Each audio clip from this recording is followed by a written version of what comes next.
Hello my dear health lovers.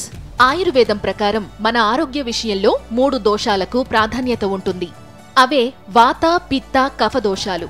ఆరోగ్యంగా ఉండడానికి ఈ 3 దోషాలను సమతుల్యం చేసేలా ఆహారం భుజించాలని, జీవన శైలిని మలుచుకోవాలని చెబుతారు. ఈ 3 దోషాలకు సంబంధించిన ఆహారాలను ఎలా తెలుసుకోవాలి అనే సందేహం గనుక మీకు ఉన్నట్లయితే ఇది మన పార్ట్ 2. ఇక పిత్త దోషం విషయానికి వద్దాం.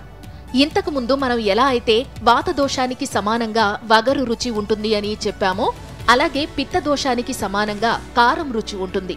పిత్త దోషం విషయానికి వస్తే ఇది మన శరీరానికి వేడి చేసే గుణం ఉన్న దోషం.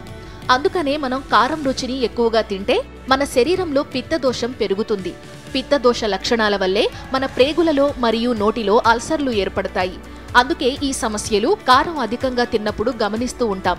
కారం అధికంగా తినేవారిలో నోటిపూత అనేది చాలా సాధారణం. ఆ కారం మనలో పిత్త దోషాన్ని పెంచుతుంది, కాబట్టి ఆ సమస్య వస్తుంది.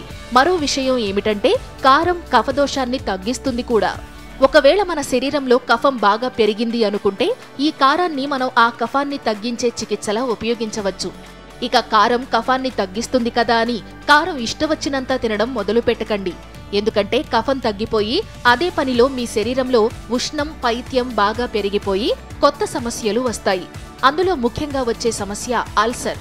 కారం అధికంగా తిన్నప్పుడు జీర్ణ సమస్యలు, అసిడిటీతో పాటు కొందరికి కడుపులో పుండ్లు కూడా ఏర్పడతాయి.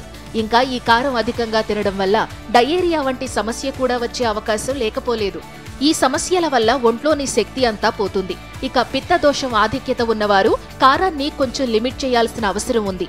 మితిమీరితే సమస్యలు తప్పవు మరి. అందుకనే కారం విషయంలో కాస్త జాగ్రత్త. రుచులతో చికిత్స పార్ట్ 3తో మళ్ళీ కలుద్దాం.